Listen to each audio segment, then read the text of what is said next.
the Also Sensitive channel where I talk about perfume, I do perfume reviews, and I also share my perfume collection. So if you're into that type of content, then go ahead, hit the subscribe button and the notification bell. So in today's video, I'm going to talk about fall perfumes. And to keep this from being a long video, I'm just going to talk about 4 perfumes. I have some other perfumes that I love wearing for fall, but I'll just talk about them in a separate video, again, to keep this one from being too long. So during the fall and winter, one of the most popular lines for people to wear is the Black Opium line by Yves Saint Laurent, or YSL, if that's easier to say for some people. I've had a number of Black Opium perfumes. I've had the original. I've had some flankers. I've gotten rid of some flankers just because I recently moved up here to Indiana and I couldn't pack all my perfumes, so I gave some away. But now I have Black Opium Extreme. And I got this one a while ago. I just haven't shared it yet, so I'm sharing it now. So I got this one because a review on Fragrantica said it smelled like the perfect mix of the original Opium perfume and the Black Opium element. So they felt like someone took the Opium perfume that came out in the 80s and added a coffee vanilla note to that. So that sounded really interesting to me. I was like, oh my goodness, I have to have that. So I blind bought it. But upon getting it, I was like, I don't know that I quite agree with what they're saying, but I still love it. I love it because it does feel more, not extreme is too strong of a word in my opinion, but it does feel more intense, more heavy than the original Black Opium did to me. To me, the original Black Opium, it was definitely a fall perfume, but I could see somebody making it work in winter or warmer weather. Not winter or warmer weather, spring or warmer weather. But this one smells more appropriate for colder weather. When I spray it on its own, it doesn't last that long on me. And I'm smelling it again. It smells so much better to me than the original Black Opium. I dare say it may be my favorite of the Black Opium flankers. To me, this is what Black Opium should have been, even though when I first smelled Black Opium, I loved it. But my nose has grown a little bit. And not necessarily grown in a, oh, I'm so much better type of way. But just the longer you wear perfumes and try perfumes, things change for you. Things that might have impressed you initially aren't as impressive. I can see a little bit how someone would think of the original Opium mixed with Black Opium.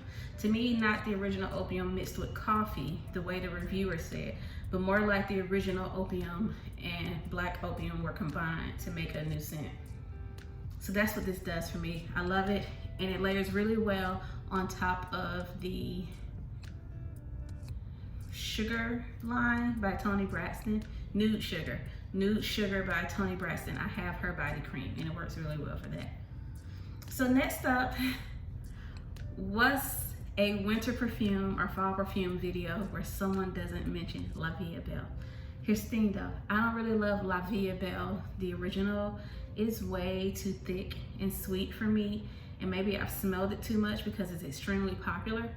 But when I smell it, because I still have the body cream in the original La Vie Est Belle scent, and whenever I just put a little dab on my hand to see if I still feel the same way, I'm just like, no, this isn't for me. But I can get by with some flankers. I have the Leclerc version, which I love. I love the smell of it for spring or warmer weather, but in all honesty, the heaviness of it works better for colder weather. But I still try to make it work in spring because the smell is so fresh to me. But it's still a La Vie Est Belle perfume. But now I have La Vie Est Belle Crystal Soleil. I think that's what it is. Let me make sure it's right. Soleil Crystal or Cristal. So I smelled this when I was in Ulta just checking out perfumes. I wasn't even interested in this, but for some reason I sprayed it on my hand, then I left. And when I left, throughout the day, I was like, why did I do this? I love this perfume. It's on my mind. I can't stop thinking about it. So I eventually got it. And I haven't worn it yet because it's still more on the heavy La Vie Est Belle side. But the ylang ylang and coconut in here just makes this divine and beautiful. I'm gonna do just a very light spray because the La Vie Est Belle perfumes by Lancôme are usually super heavy. But I love this smell. I love the way the ylang ylang mixes with that La Vie Est Belle DNA, but not to where it doesn't feel like somebody took La Vie Est Belle and just threw some ylang ylang in there.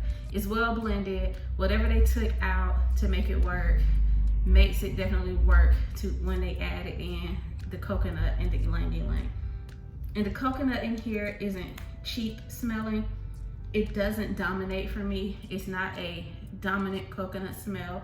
So I think that's why it still works for cooler weather for me. It works for fall also because even though it's fall, it hasn't quite gotten consistently cold up here, even though everybody keeps warning me that Indiana winters are nothing like Alabama winters, and I'm not ready. But this smells so feminine and pretty. It doesn't smell gourmandish to me the way Black Opium does.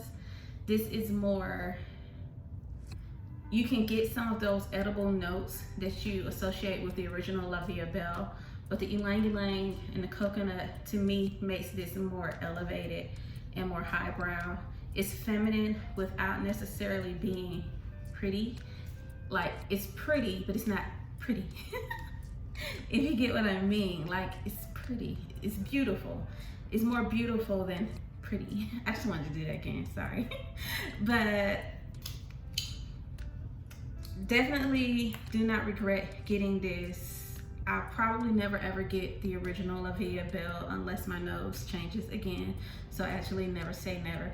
But for now, I am really happy with this bottle. And also, look how pretty that is. They really fool you with this bottle because look at all that wasted space. It gives you visually the impression that you have way more product than you have. So, you know, good job, design team, on creating that and playing with our psychology. Let's talk about a Tresor perfume. I have La Nuit Tresor L'Eau de Parfum Caresse. I got this a long time ago because I saw it on sale of all places at TJ Maxx. I was shocked. I was shocked when I saw this at TJ Maxx because I don't think I ever see Lancôme perfumes at my local TJ Maxx. But I was in a TJ Maxx that actually wasn't in the city I was staying in at the time. It was an hour away. And this city that I was visiting that was an hour away had just opened up a new TJ Maxx. So I went in to check it out. And there was nothing on the women's perfume side, but something said go to the men's section. And I was thinking I was gonna see some amazing perfume or cologne for men that I was gonna buy and to still try to wear myself. Cause there's a few men's colognes that I wouldn't mind wearing for myself. But I saw this instead. Look at the bottle. It's not the most practical bottle because it doesn't stand on its tip, obviously, but it still stands on the side. And it's just beautiful the way the color of the glass is used to fool you in regards to the color of the juice. A diamond jeweled effect. This perfume, when I wear it, is really strong. Sillage, projection are off the chain. So far, no one has complained about headaches when I wear it. But I promise you, people know I'm wearing it. I get so many compliments on this from men and women. Women are like, oh my gosh, you smell good. Men are like, oh my gosh, you smell good. Like, I've said this before, the hugs last a little longer with certain perfumes. And this is one of those perfumes where the hugs last a little longer. Like you go in, hi, okay, hi. Okay, hi. That's what this perfume does. It just makes people want to hold on to you a little bit longer. So if you wear this perfume, knowing that, be very picky about who you hug. Basically choose someone who you don't mind holding you close a little bit longer, because that's the effect this has. This has a candied gourmand effect when I smell it. It smells delicious. It smells fruity, and it smells candied. I've worn this in the summertime, even though it's a thick and heavy perfume. And I've done that just because it smells so good that sometimes I'm just like, I'm gonna wear this, hope nobody dies. And so far, no one has died. Last but not least, pick up the empty box, is Dolce & Gabbana, the only one intense. This is the bottle. So this one, because of the coconut in here, the way the coconut in here smells, it smells a bit more perfect for spring or warm weather. And I have worn it in warm weather. But a few weeks ago, we had like a cold snap here in Indiana that I was not prepared for. I went outside dressed like it was still summer. So I got a little tingle in my throat, got a little itch in my ear. It was stressful. During that cold snap that happened, the next day I was better prepared, and I wore this, and I was walking in the cold with a scarf around my neck, so I didn't necessarily assume my scent was going to be carrying in the wind. But a girl who was walking behind me, she suddenly sped up and passed by me, and she was just like, I just want to tell you, you smell so good. And I was just like, oh, okay, thank you. And so this definitely carries in cold weather. It carried past my scarf, and it's just a delicious perfume. This was about blind buy because I had smelled, I'd say 2 years ago, the original, the only one by Dolce & Gabbana. I smelled it and I put it on my hand in the store and I loved it, but the lasting power died, just like that. So I was like, no, I won't get it. But when I heard they had an intense version, I blind bought it as soon as it went up for sale on Fragrance Net, because it went up for sale on Fragrance Net for a really inexpensive price because I got a tester bottle, which means I had to get the not so cute tester box, but I didn't mind because the perfume itself and the juice made it worth it. But I'm so glad I purchased it because now I haven't seen anywhere that's selling it for that price. And also prices have gone up since the summer. We've had some inflation, whether we want to admit it or not. But this is coconutty, dark, I want to say woody. I'm just gonna have to spray it. I was trying to avoid it because I've covered myself in so much perfume already. This, oh goodness. It smells sparkling and dense at the same time. Coconutty and heavy at the same time, but not chokingly heavy. It smells so good. I see why when I wear this, people are just all over me as far as like complimenting me with how good it smells. The coconut in it again works a little bit better for summer in comparison to Cristal or Soleil Cristal. But both of these, despite the coconut tropicalness of it, still work, in my opinion, for fall. But I may be a rule breaker in that sense. Some people are very strict with their rules. Some people just will never wear a coconut scent in cooler weather. I'm not one of those people. The last thing I want to end with is just a recommendation for a good body cream to get if you need something to help your perfumes to last longer. So obviously you need a moisturizing cream that's unscented, and I have found one. It's unscented. Its moisturizing qualities are very good. I've already tested it and I'm in love with it as far as like it making perfumes last longer. It's expensive compared to your everyday Jergens. It's not the same price as Jergens, but this is Cerave moisturizing cream. So it's supposed to be good at restoring your skin's protective barrier. Some people have stripped away their skin barrier on their face and even their body from using overly harsh soaps. So this one is supposed to be good at restoring that barrier. It's supposed to also be really good for people who have eczema. I don't usually get eczema. Sometimes I get it, honestly, around the winter time because of the harshness of the cold air and then the harshness of the heat once I have the heat on. Being back and forth between really cold outside air and then heat, I usually get eczema patches on my lips. So I don't know that this would even help because I don't think I can apply it to my lips.